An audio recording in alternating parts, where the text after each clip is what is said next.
Right now, I'm recording this video as easily as I would on an iPhone. No syncing, no importing, and no editing headaches. And I want to show you how my setup works so that you can do the exact same thing too. Okay, so here is a general overview of the setup that I use to make my videos. And right now, actually, this little piece of gear is what I'm using to actually get the audio on my iPhone.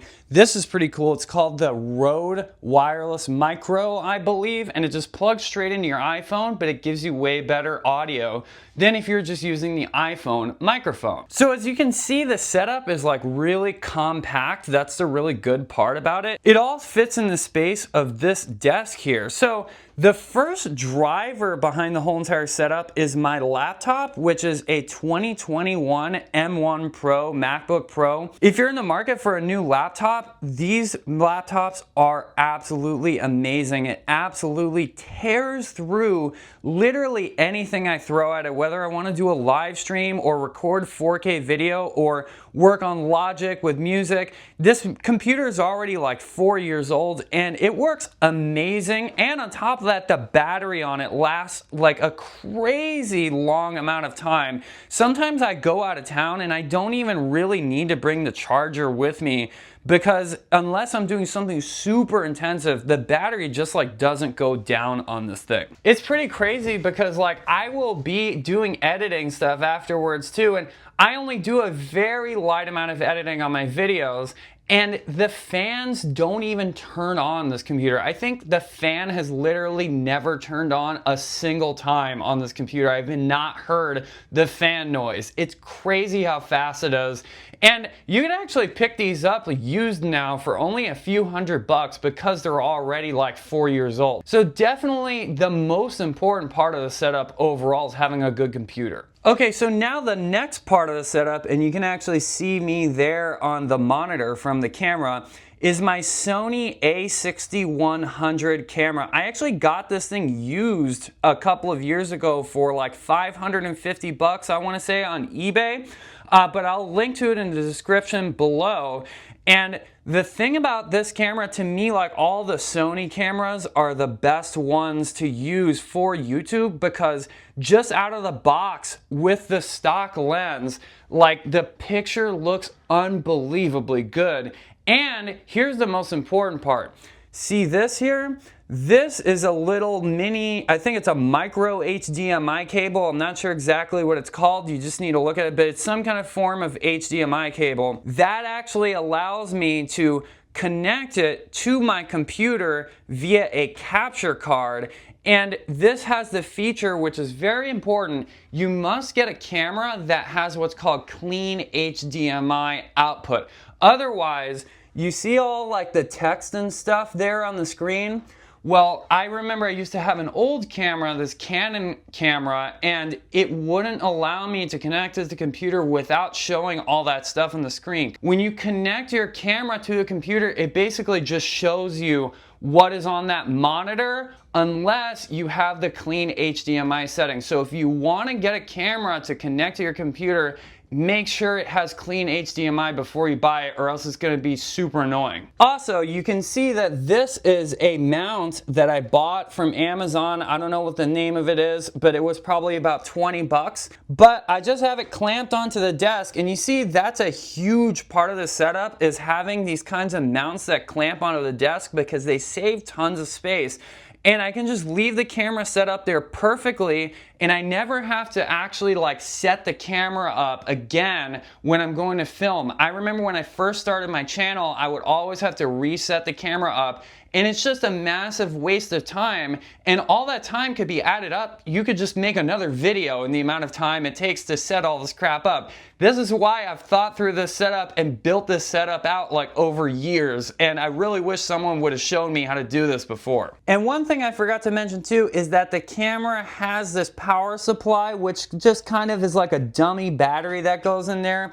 and this cable's going down, and it's actually just plugged into this USB hub that I have down below. This thing right here, this is from Costco actually. It was very cheap, but it's very nice. It has USB power supplies just built into it, so you don't have to worry about getting a converter. So then the camera connects with this cable, and I'm gonna pull this up here, to a capture card. Now this capture card is called the Elgato Cam Link 4K. And this one's actually kind of expensive. It's like $100 or $150. I can't remember now. But it connects through here. And then I just got this like little USB extension to connect it to my USB hub here. Just because, as you can see, if I connect that directly into the USB hub, it's gonna kind of take up space and I won't be able to use the port next to it. So that's the only reason to have that extra extension. I've seen many people use much cheaper capture cards and it works just as well, and I kind of wish I would have gotten one of the cheaper capture cards that they have on Amazon. They're like 20 bucks or 30 bucks. So as you can see, I have this USB hub too. This thing was about 10 or 15 bucks. And this thing's really great because I can simply turn things on and off with these buttons here. And I just took a piece of Velcro and Velcroed it to the top of my interface here, which is a Focusrite 2i2. I got this back in like 2018, but this thing works really, really well. And I have it plugged, you can see that red cable there, into the USB hub. And then this is actually my MIDI keyboard that's over here. Especially if I want to run the laptop off of battery power. You see right now it's not plugged in. I can go ahead and plug it in. But it's actually not the best idea to constantly have your laptop plugged in. It's not very good for the battery, so that's why sometimes I allow it to cycle the battery. But if I don't want all the stuff on, I can simply just turn these off without having to unplug stuff and get the whole entire setup cluttered. Also, here is a huge clutch part of the setup. These two little lights that I got off of Amazon, they're super cheap. And actually, they didn't come with these mounts. I got these mounts separately, and I just basically screwed these onto the mounts. They actually came with these like giant tripod things, which would take up massive amounts of space on the desk. So I bought these mounts specifically because they clip onto the desk and I can just move them around. And I Velcroed the two little switches to them here to the desk so that I can just turn them on or turn them off, and it literally takes me about 15 seconds from the moment that I decide I want to record a video. All I need to do is turn the camera on, turn the lights on, open up Logic, which we'll go over in a minute here, and bam, I'm ready to record. Whereas again, it used to take me like 30 minutes just to set up all my crap to be able to record. It was a total nightmare. By the way, low key, another thing that doesn't really have to do with actually recording stuff, but this laptop stand is super duper clutch because you don't want to be hunched over looking at your laptop. It really helps to bring the monitor up. And at some point I do want to get an external monitor set up, but for right now this is really good. And actually the monitor on this computer is super duper high quality. That's one of the reasons why I haven't gotten an external monitor set up, because even though I could get something that's bigger, it's not going to be as high quality as this unless I spend like a lot of money on it. The next most important thing is the microphone. So you don't need as expensive as a microphone as I have here. This is an AKG C414 microphone. And the more important part is that I got this nice mic arm. I think this costs about 40 bucks on Amazon. Again, it clips here to the side of the desk so that everything stays out of the way. You don't have to use like a regular mic stand that's gonna be taking up space on the floor or anything like that. And I just have it plugged straight in. The cable's going around here, and it's going into the first input on my Focusrite interface. And then this cable here is my direct in from my guitar, which is right now sitting next to me. And that's really all the inputs that I need to be able to make the videos that I want to make. I need something to record my guitar and something to record my voice, and that's it. I don't really need 3 or 4 plus inputs on my interface in order to be able to get this job done. Lastly, I have this mount here, which actually you can see has a phone mount. I used to use my phone as a second camera camera. I don't do that as much anymore, but it's very cool because I can actually just put my phone on here, and then I can actually take just the regular phone cable and plug it into my computer, and I can actually use the software that I'm going to show you to use that as a second camera to be able to zoom in on the guitar. It's very, very cool. And then finally, I got these monitor stands for my Yamaha HS80Ms. And these, of course, just raise them higher, which brings them to ear level. You ideally want your monitors to be at ear level.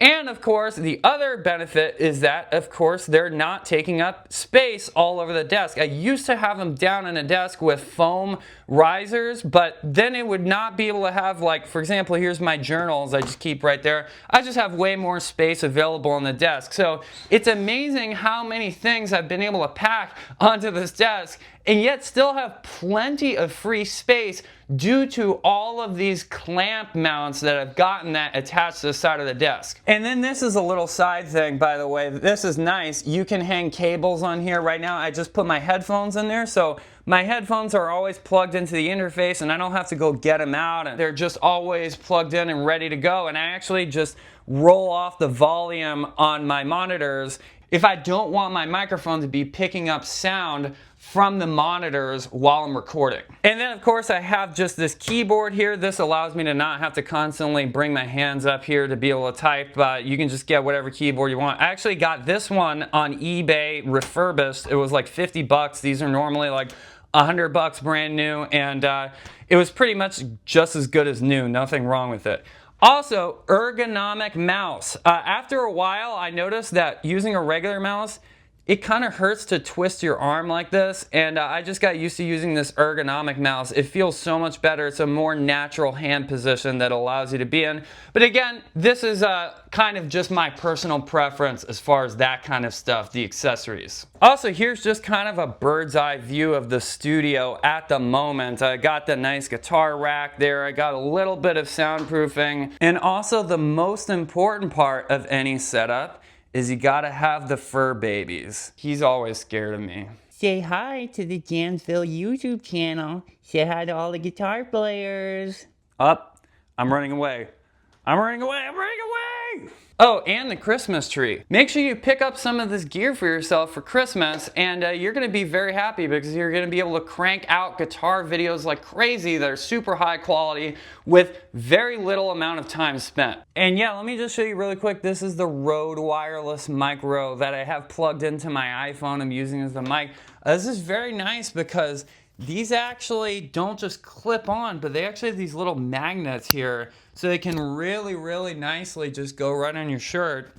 And there you go. You got pretty high quality audio. I think this thing was like 150 bucks also, and it actually even sounds better if you hold it like this, but I'm not bothering to do that right now. And it comes with this like little case, and you just put this thing in the case and it's always charging, and there's a little transponder that goes there into the case, and everything's just in this nice little package. It's like the size of AirPods. You can just bring it with you wherever you want. By the way, just in case any of you are wondering, Jamsville is now located in Nashville, Tennessee, which is very fitting in my opinion.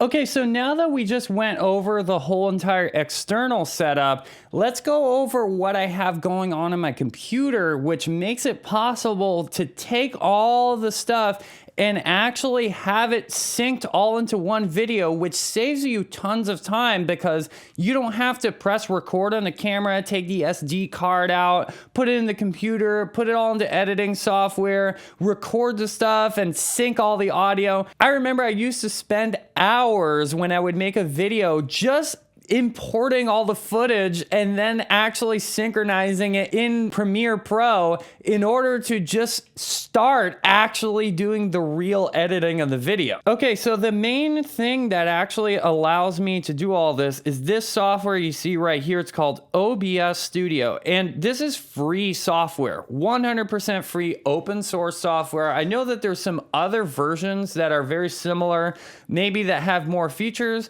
but this one has all all the features that I need. So as you can see here, we have two kind of categories of things. On the left, we have things that are called scenes, and then in each scene, there's different sources that you have set up. So for example, here is my camera. And you can see here, I can actually like drag this around. And if I'm recording, all of these changes I'm making will just be reflected in real time. Here is actually my source of the screen capture, which you can see makes this kind of funny, like infinity loop of OBS screen captures in here. And then I have this, which is my interface here. And actually this thing, which is called a multi-output device. I'll explain a little bit more of how that works and why I'm using that in a second.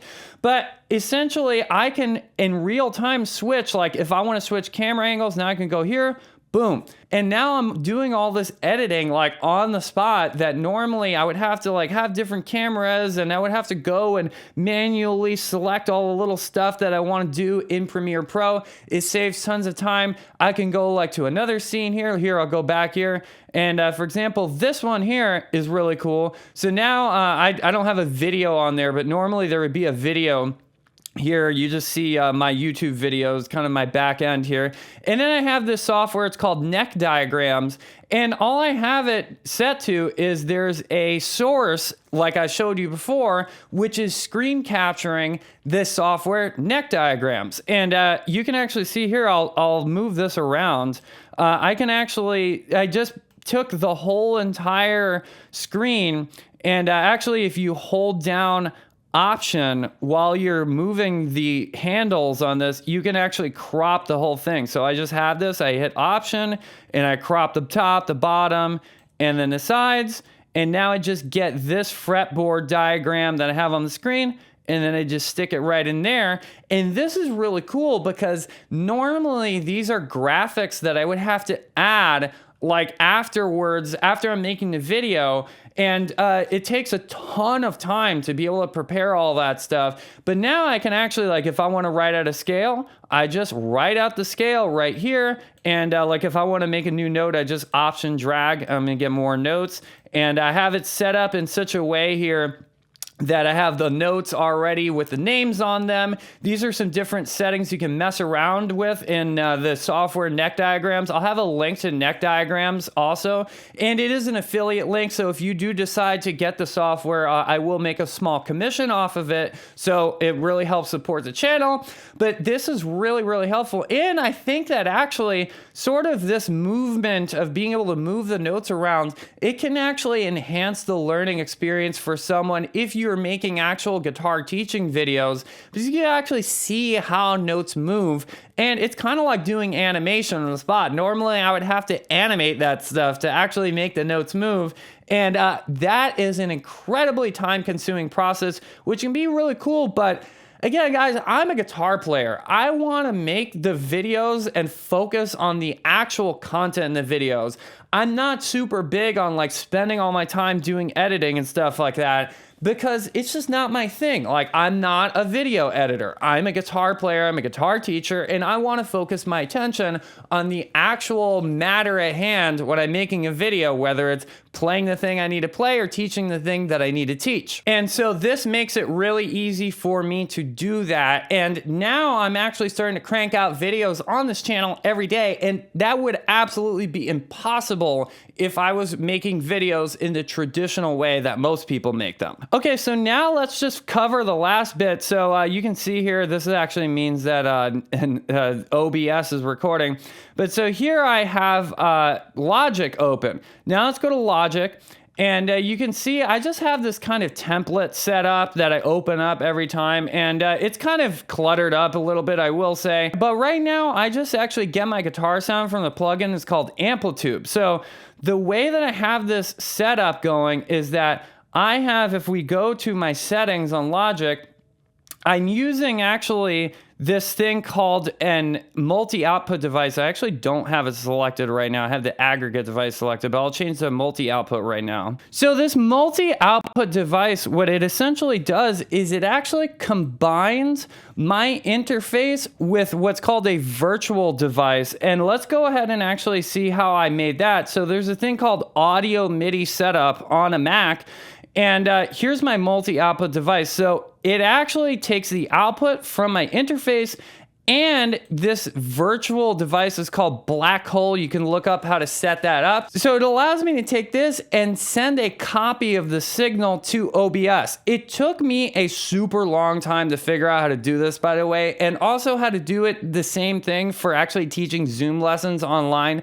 I actually have to use this thing called an aggregate device here for that. It works slightly differently, and to be honest, I don't know exactly how all the difference is, but I just know I needed to use the aggregate device instead of the multi-output device for Zoom. Anything that you hear coming out of the monitors is actually going to go in here. And so what I have here also is I have a channel strip set up, and this is actually called an auxiliary channel strip.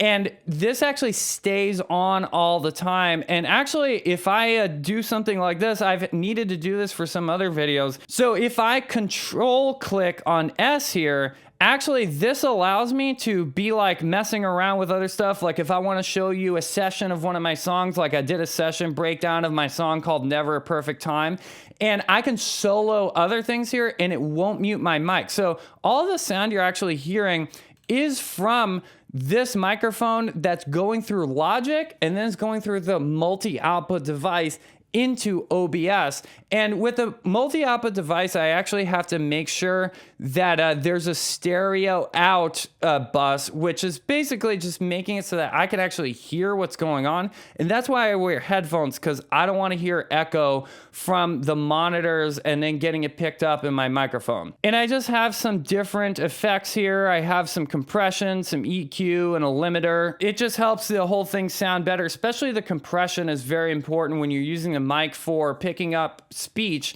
It makes it so that if I like turn my head away a little bit or change the angle of my mouth in relation to the microphone, it's going to keep that volume much more consistent.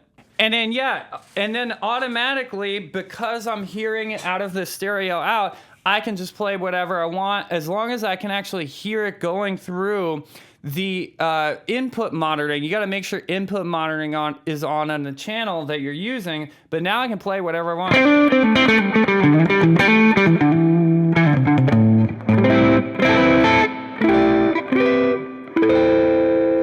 And you're hearing perfect studio quality audio because I'm running it through my amp sim in Amplitude, and it's going straight into OBS, which again is recording everything, and it's all being synced together.